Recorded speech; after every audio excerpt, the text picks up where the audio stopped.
Hello and welcome to the Press Room with WCN TV, where we dive deeper into topics from recent editions of the Wilson County News. The Press Room is brought to you by the Wilson County News, your source for community and communication. I'm your host, Julia, the Marketing and Social Media Specialist at the Wilson County News. Today's episode is sponsored by the Go Wilson 360 free community calendar. Go Wilson 360 is an online community calendar created and upkept by the Wilson County News. It is free both to access as a visitor and to post your community events to. Simply visit gowilson360.com to search for events and places near you, or use the built-in calendar to navigate local events happening by date. To post an event, you'll need to create a free account so we can contact you in case there's anything wrong with your event posting. Once that's done, you're free to post your community events. Visit gowilson360.com and try our free community calendar today. It's also accessible from wilsoncountynews.com by clicking Community Events in the menu, or from the Go Wilson app, available for Apple and Android devices at gowilsonapp.com or in your device's app store. Everything we're talking today has appeared in recent editions of the weekly Wilson County News. We're covering the following topics. The security of Texas's southern border has been a strong concern for many state and local officials, including our county judge and Wilson County commissioners. Today we'll talk with Wilson County Judge Hank Whitman about recent action taken by the Wilson County Commissioners to address these concerns and urge action towards securing the border. For those of you who followed and voted in the May 6, 2023 local elections, you may remember that the Floresville City Council had 3 places for which candidates were competing to fill. 2 of those places were decided in the May 6th elections, with the 3rd being decided in a runoff election June 24th. Today, you'll meet 2 new members of the Floresville City Council and learn their goals for the city and as community leaders. You can subscribe to print, digital, or both editions of the Wilson County News at wilsoncountynews.com/subscribe, so you never miss an edition of your local newspaper. Feel free to follow us where you're watching today so you're always up to date on the Press Room and our other WCN TV news. First on today's show, you'll meet Wilson County Judge Hank Whitman, who will give us an update from the recent Wilson County Commissioners Court meeting in which commissioners passed a border security resolution. Welcome back to the Press Room. Well, thanks for having me back. We're glad to have you, and we've pretty well established who you are and where you're from in prior interviews with the Wilson County News, but can you give us the brief version? Okay, so we talked a little bit about this, and I think the newspaper did hit a little bit on this. Prior to being the commissioner of the Department of Family Protective Services, when I retired the first time from DPS, I was the assistant chief and chief at one point in Austin, and was also in charge with several other senior ranking captains. We were in charge of border security. Right. So we were in our infant stages at the time, and now you've seen what's morphed into something that is 100 times bigger than we ever anticipated doing on the border. They're encountering a lot more of the people coming across the river, a lot more drugs, a lot more dangerous drugs are coming across, and a lot more people who are ended up on the terrorist watch list throughout the world, and we're seeing that. We saw it there from 2009 to 12 when I was there. Now it has intensified tenfold. Wow. And so that's like the brief version, what's going on at the border. And so why would this concern the Wilson County Commissioners? Well, as you know, we signed the proclamation for Judge Coote in Atascosa County, but that proclamation was signed by all the commissioners' courts that surrounded him, and all the way down to the border, all the way to Dimmitt County. It was a gesture to tell our county leaders that surround us and that join us all the way to the border that we're behind them and support them in this effort. Okay. The main purpose of that proclamation was to have a force multiplier and a voice in Washington when we needed to speak to our congressmen and women and our senators, letting them know just how really bad the situation is here.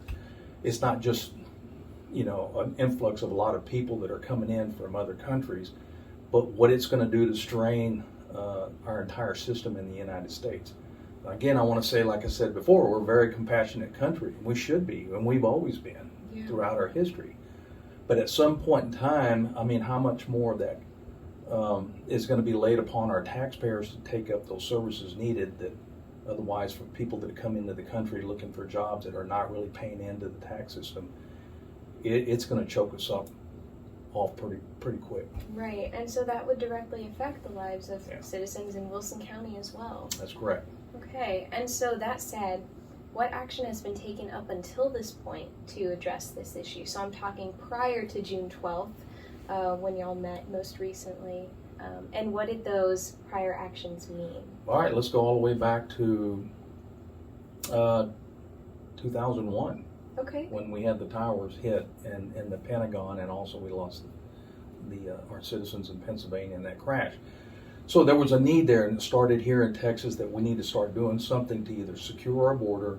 Obviously, our Border Patrol agents who have done a fantastic job, they're overwhelmed, and how do we continue gathering the intelligence needed to feed that information up to Washington so that they can make better decisions on what to do as far as border security. Sure. So the Department of Public Safety took the front run on this thing, and we started developing, I think we had 6, we still have 6 joint operational intelligence centers, one in Brownsville, Laredo, there may be one in McAllen, Del Rio, Alpine, which all the way down to the Marfa area, and then El Paso. So all those centers manned by a ranger lieutenant, and then part by reserve military, gather all the intelligence that are consistently coming in on a daily basis, and then feeds all that intelligence on a daily basis to what we call the BSOC and DPS, that's the Border Security Operations Intelligence Center.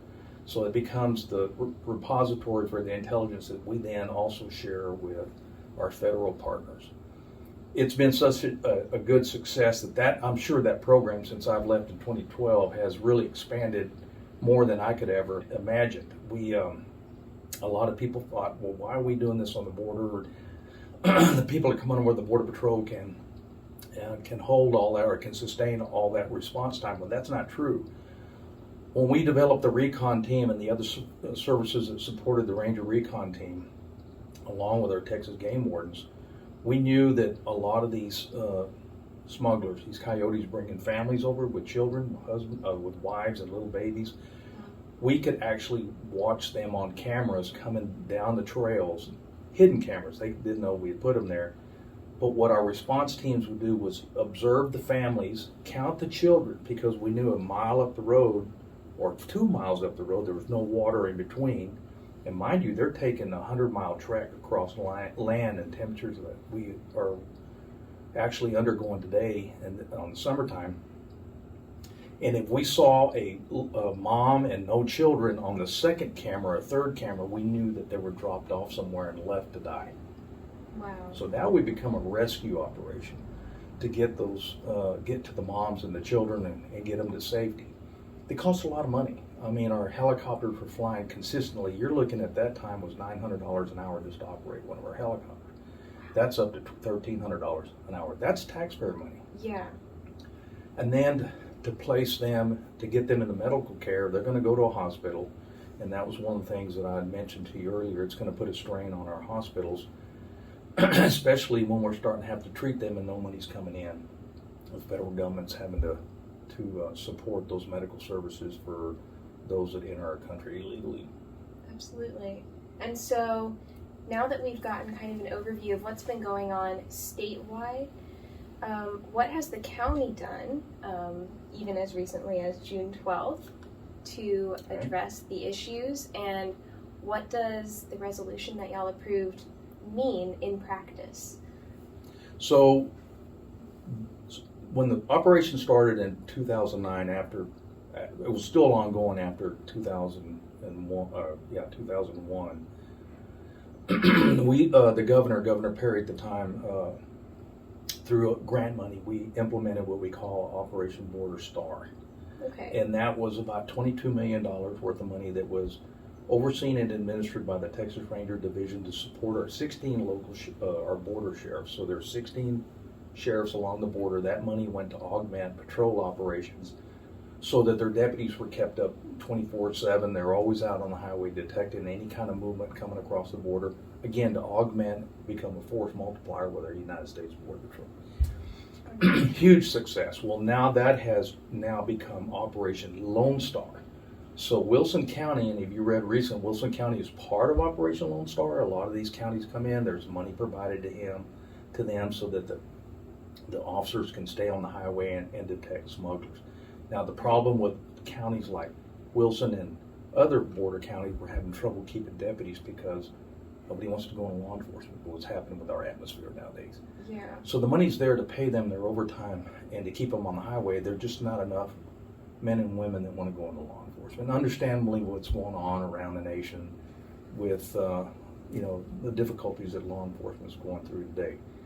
But then you've seen how Border Star has now become Lone Star. So right. you'll see them come into town, and they're doing primarily smuggling and illicit drug operations that are going in any county, like meth, fentanyl. Fentanyl is the big thing right now.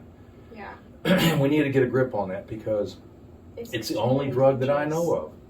I mean, you can touch it through your skin. It was kind of like we were warning about LSD back in the 60s and 70s. It would really virtually go through your skin. Wow. And it'll make you stop breathing immediately unless you have Narcan. And if you don't have Narcan, you can't save somebody's life. Exactly. So extremely dangerous, extremely easy to overdose, and that's one of the issues that is being exacerbated by some of this border traffic. That's exactly correct. And again, we're so concentrated with the people that are coming over here for a better way of life that there's that portion that's drifting across with them that are not here for a better way of life, but they're trying to infiltrate our country, our state, in order to continue their illicit operations. Right. And so with this June 12th resolution that y'all passed, basically signing your support for the efforts at the border, you also mentioned to our reporter Gregory Rips that we need to let other counties know that we're here to help and that we may have to send our own officers down to the border. Now, I hope that's it, and I know he asked me that question about that because we talked about that part of it in the proclamation. So that hasn't happened, but if the governor were to call the state to arms to help, I have no doubt that law enforcement around the state would say, okay, where do you need us to go?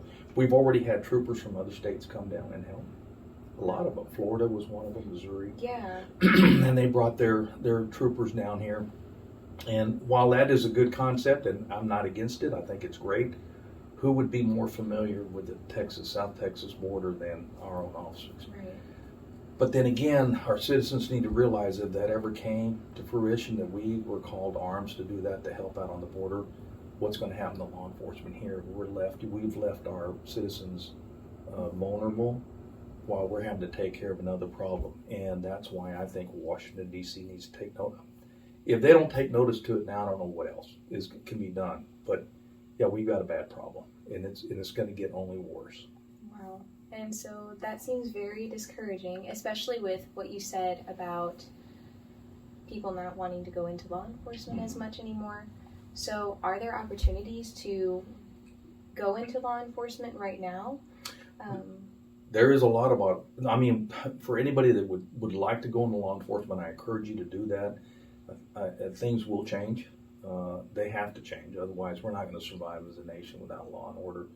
There are programs. If you come in and you want to start off at the sheriff's department, being a dispatcher or being a correctional officer, and then transition to being a deputy. Now there's programs that the sheriff and I have been talking about where actually we could hire somebody, allow them to go to the academy while we pay for the academy, their salary, and then when they're through with their local academy at the ACOG, then they're on the road with us to start working for the county and protecting the citizens. So, yeah, there's a lot of innovative ways that we've looked at. That will all work. We have good support from the commissioners and the community on that. I have to say this: our community is very supportive of our law enforcement and all our first responders, our firemen, and our paramedics, our hospital. And that's comforting to know that we have a county that does support our first responders. It is very comforting, yeah. And you see a lot of support, and you also see a lot of concern from citizens voicing their praise for passing such resolutions as y'all did. And so for those concerned citizens, are there ways that they can aid the county's efforts? Maybe if they're not in the position to go into law enforcement, exactly what else can they do? You know, what's critical right now is trying to get the dispatchers. I mean, the sheriff's department is trying to recruit more dispatchers. That's a really needed position that we need to fill right now. If there's any citizen out there that would like to become a dispatcher, a police dispatcher, a law enforcement dispatcher, please get a hold of the sheriff's department and let them know that you're willing to do that. We're needed correctional officers. Right. That's a good stepping stone into the criminal justice system, should you want to advance to be something else besides staying at that level. A lot of officers started at that level. Right. How about any measures that citizens themselves can take to ensure their safety, or better ensure their safety amidst the potentially dangerous traffic coming up from the border?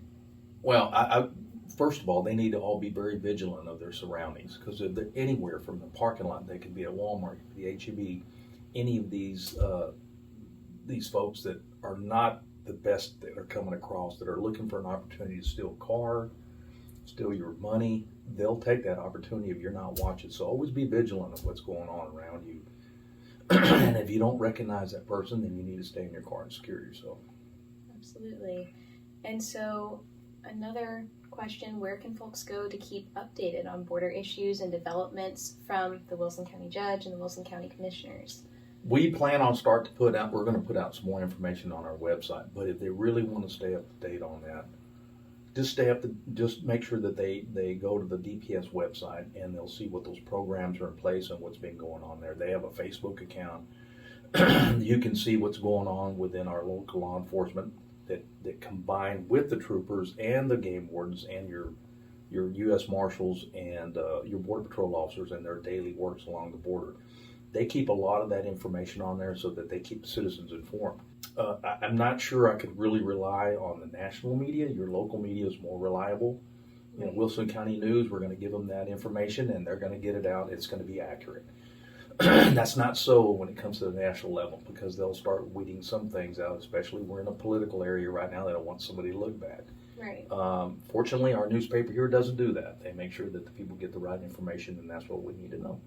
Thank you for that.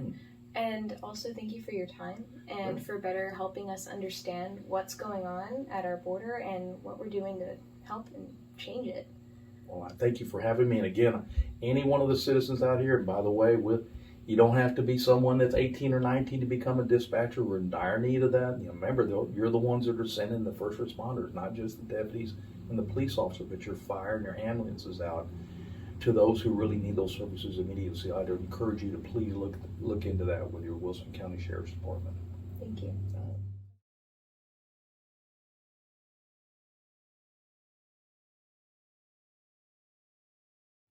Next, you'll meet 2 of the 3 Floresville City Councilmen who were elected during the May 6th local elections, one of whom was recently decided in a runoff election June 24th.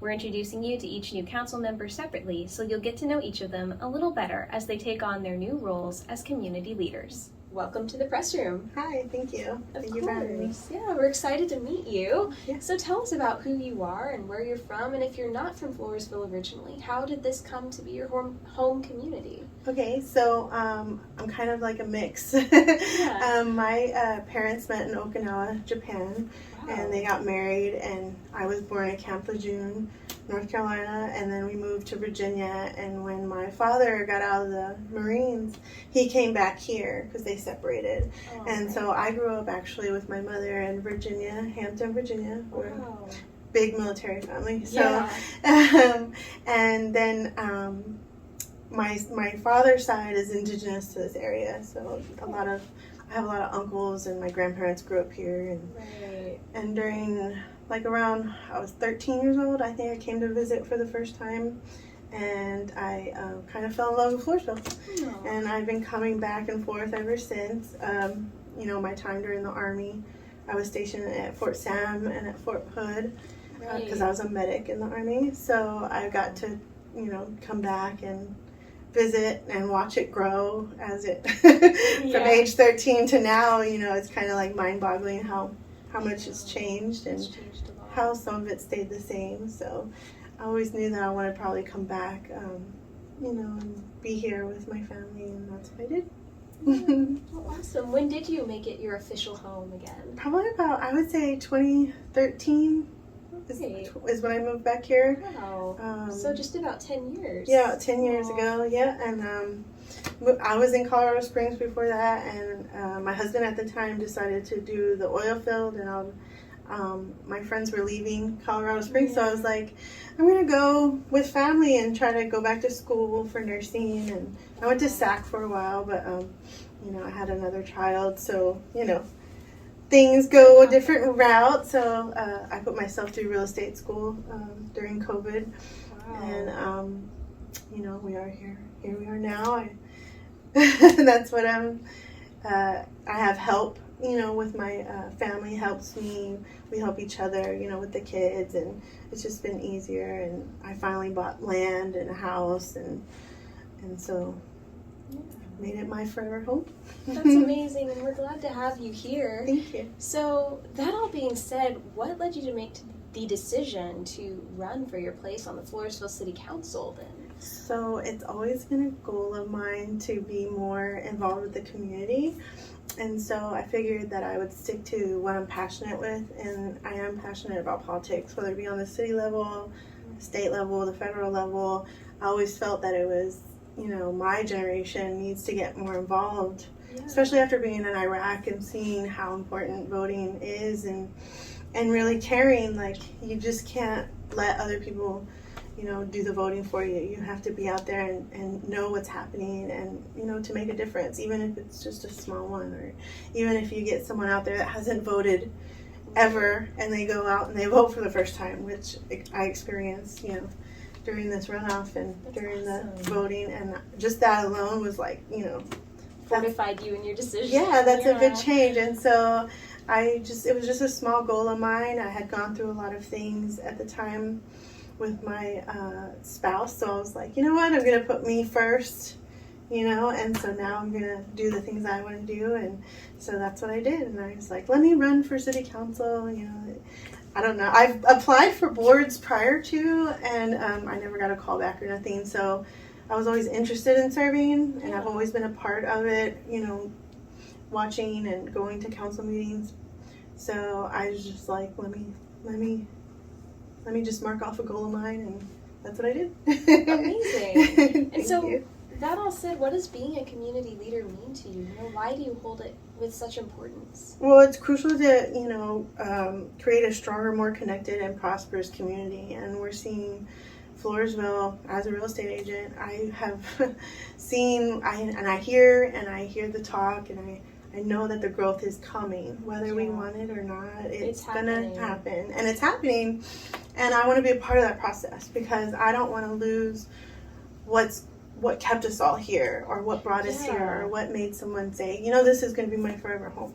And so I don't want to lose that charm, but at the same time, I want to elaborate on what makes us special, and try to make us stand out, and not just be like another subset of San Antonio. Exactly. Because that's what's happened.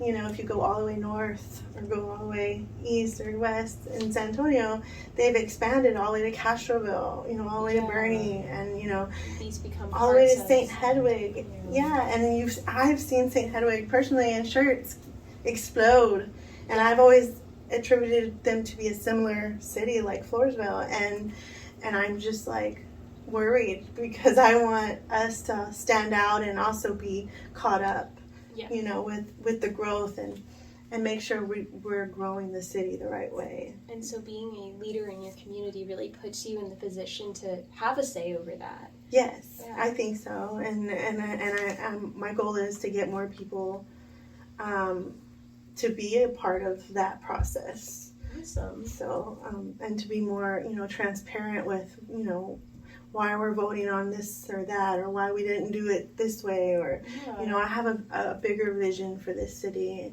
and I think it would make everybody happy. The people who don't really want the growth, and then people that are okay with the growth. I think if we do it the right way, I think there's a happy middle that we could all come to. Let's elaborate on that big vision. So based on what you know about our city and municipal government, what are your top priorities now being a member of the Floresville City Council? A lot of it has to do with infrastructure.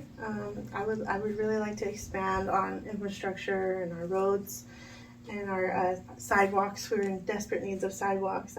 I lived in Germany, and just they had, bike paths, and just so you could see the countryside, and their stay active, and they always kept their downtown very pristine, and that's where everybody would come, would be the heart. It was the downtown, the town center, and so just living it everywhere. I've just picked up little pieces of what's good about those places and said, we could initiate that stuff here if we really went to the right funds or asked for the right grants and stuff from the state, because they're out there. We just need to know, how to do it and really be focused on that. And so, other than like that, the water, also, accountability, make sure all of those things are being done.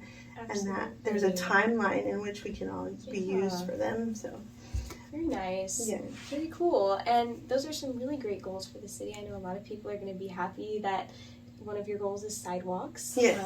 Myself included. I love going for walks. So I think there's something we could really bring to Floresville, because we are connected by the river, and just elaborate on our parks a little bit, and also if we kept the big growth on 181 and then kind of focused around downtown with the smaller businesses and made it more quaint and more community centered, that way people will look at us like a Green or Katy, Texas, instead of we're just in New Braunfels.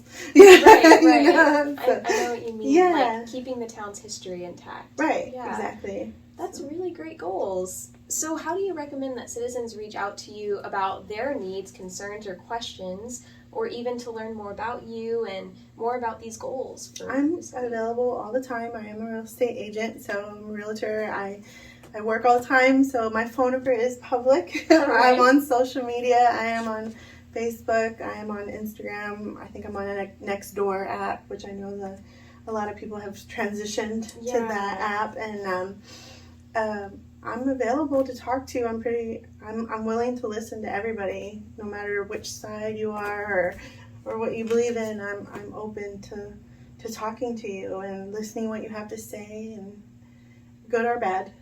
So you can call me, email me. It's all public, because that's my job. So it is there, and so I want to know what people think and feel, and I want to go off of that, because I'm going to be their voice.